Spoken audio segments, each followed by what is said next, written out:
Perkenalkan, nama saya Anissa Desiana Kapri.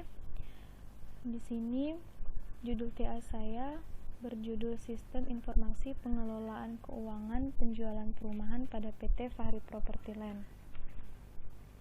Di sini saya ingin menjelaskan tentang program yang sudah saya buat. Terlebih dahulu saya akan menjelaskan database-nya.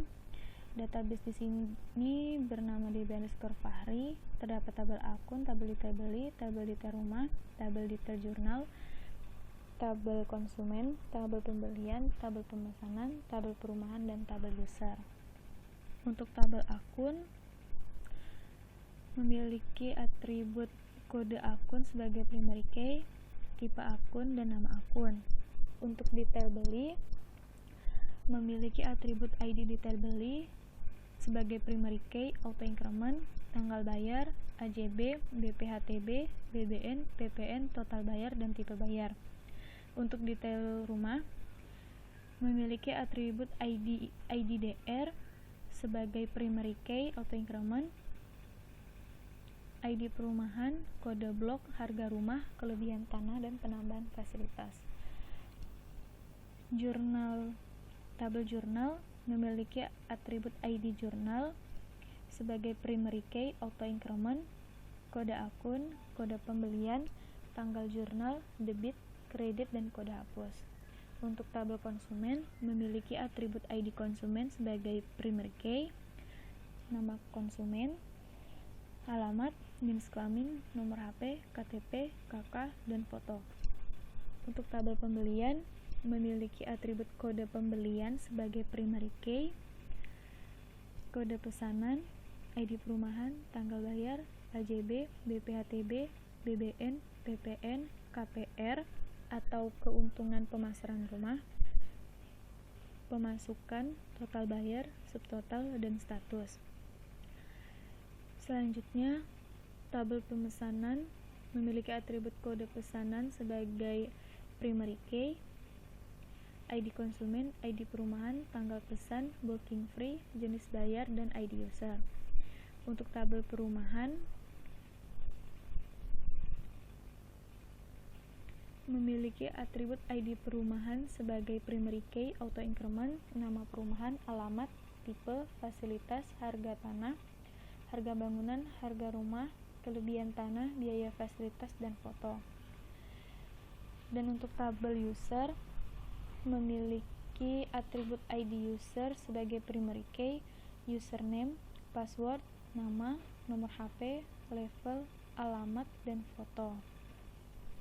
Baiklah, selanjutnya saya akan menjelaskan program saya.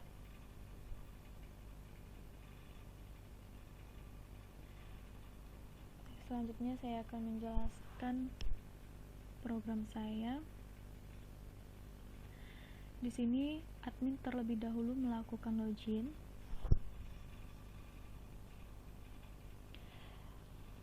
Maka akan menampilkan halaman menu utama.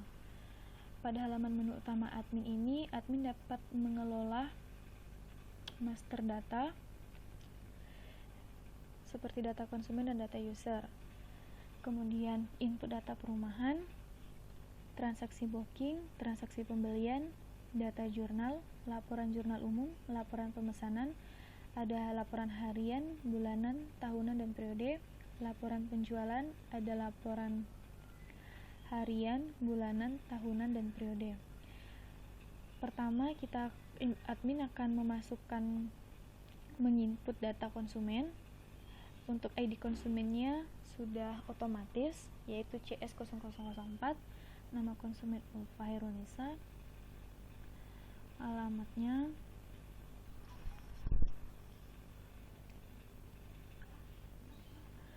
jenis kelamin,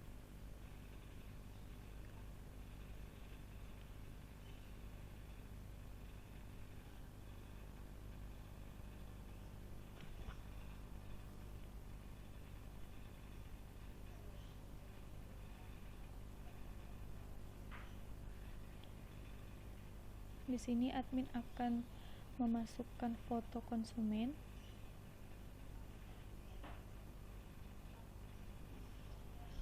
simpan data,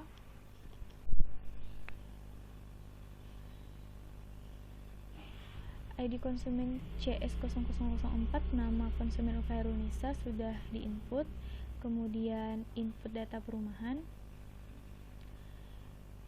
Admin akan menginput data perumahan sesuai yang diinginkan oleh konsumen tadi.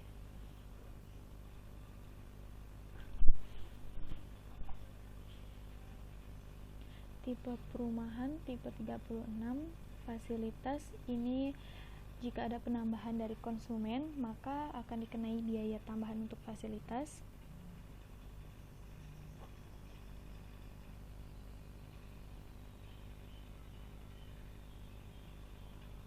Kelebihan tanah, biaya fasilitas, admin akan memasukkan foto perumahan yang akan dibeli.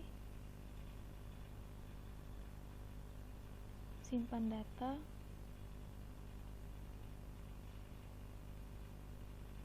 Permai Khatulistiwa, Permai Sejahtera Alam, Jalan Ampera. Ini adalah data yang sudah kita input tadi. Kemudian transaksi booking. Di sini admin akan memilih kode konsumen. Di sini admin akan memilih nama konsumen yang sudah diinput, nama perumahan yang sudah diinput, tanggal booking, booking free, jenis pembayaran, simpan data.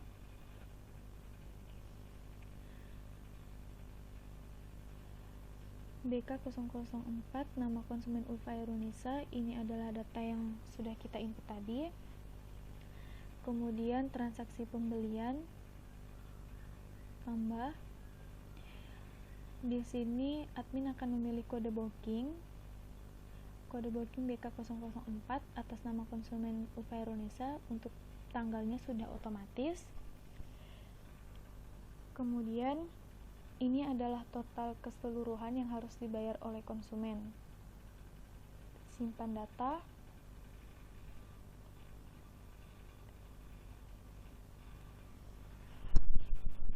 PMB 004, nama pembeli UV Hairunisa. Ini adalah data yang sudah kita input tadi. Dan untuk status pembayarannya masih proses pembayaran karena ini akan diubah oleh kasir. Selanjutnya kita lihat data jurnal. Ini adalah data jurnal hasil dari transaksi pembelian. Kemudian kita lihat laporan jurnal umum penjualan tunai. Ini adalah jurnal umum penjualan tunai secara keseluruhan. Selanjutnya laporan pemesanan harian. Kita pilih tanggal 22. Maka akan menampilkan laporan pemesanan pada tanggal 22 bulan Juli 2020. Laporan pemesanan bulanan, kita pilih bulan Juli. Maka akan menampilkan laporan pemesanan yang ada pada bulan Juli 2020. Laporan pemesanan tahunan tahun 2020, maka akan menampilkan laporan pemesanan tahun 2020. Laporan pemesanan periode.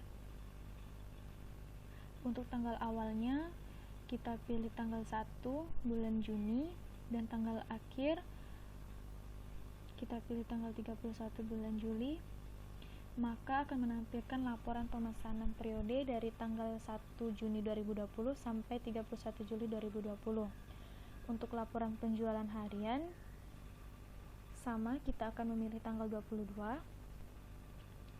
Maka laporan penjualan harian pada tanggal 22 Juli akan nampil.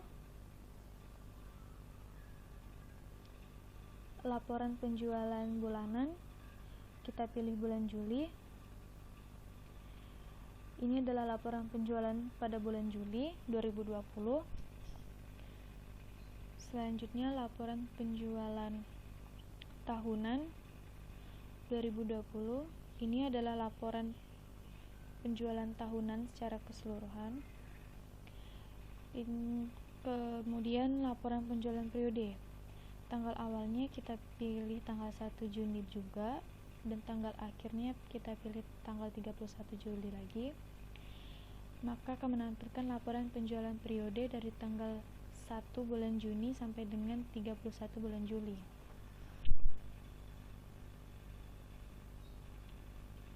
Kemudian kita akan masuk ke hak akses untuk kasir, di mana kasir ini hanya bisa melihat data dan mencetak saja. Nah, ini adalah halaman menu utama kasir. Kasir hanya dapat melihat data pembayaran yang sudah diinput oleh admin sebelumnya. Kasir juga bisa mencetak kwitansi dan meng-ACC atau melakukan penolakan apabila konsumen ingin membayar, maka kasir akan mencetak kwitansi dan menampilkan cetak form kwitansi pembayaran yang akan diserahkan ke konsumen. Kemudian kasir akan mengklik ACC sebagai bukti, sebagai tanda bahwa konsumen tersebut sudah melakukan pembayaran. Maka datanya akan hilang di data pembelian kasir, dan untuk di bagian admin akan berubah statusnya menjadi sudah bayar.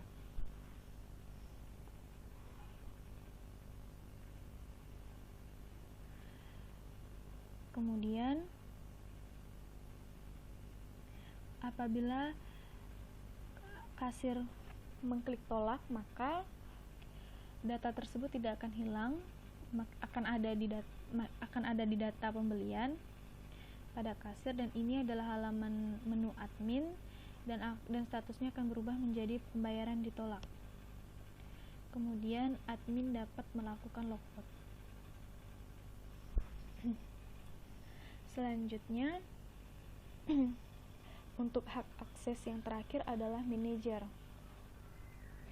Manajer terlebih dahulu harus login, dan ini adalah halaman menu manajer, di mana manajer hanya bisa melihat laporan pemesanan harian, bulanan, tahunan, dan periode, kemudian laporan penjualan harian, bulanan, tahunan, dan periode.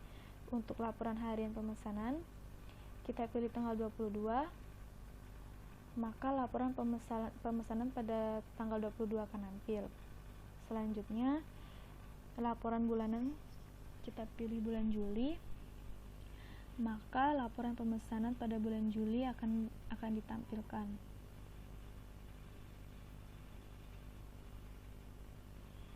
Selanjutnya, laporan pemesanan tahunan tahun 2020, maka laporan pemesanan tahun 2020 akan nampil. Selanjutnya, laporan periode untuk tanggal awal tanggal 1 bulan Juni, dan untuk tanggal akhir tanggal 31 bulan Juli. Ini adalah laporan pemesanan periode dari tanggal 1 bulan Juni sampai dengan 31 bulan Juli. Selanjutnya, untuk penjualan harian, kita pilih tanggal 22, maka laporan penjualan harian pada tanggal 22 bulan Juli 2020 akan nampil. Kemudian laporan penjualan bulanan, kita pilih bulan Juli, maka laporan penjualan bulan Juli 2020 akan tampil. Selanjutnya, laporan tahunan penjualan tahun 2020. Ini adalah laporan penjualan tahun 2020.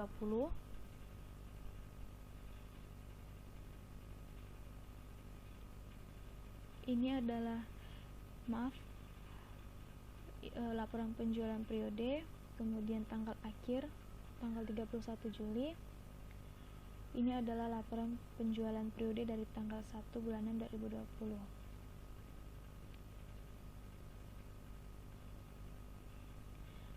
Maka manajer juga bisa melakukan logout.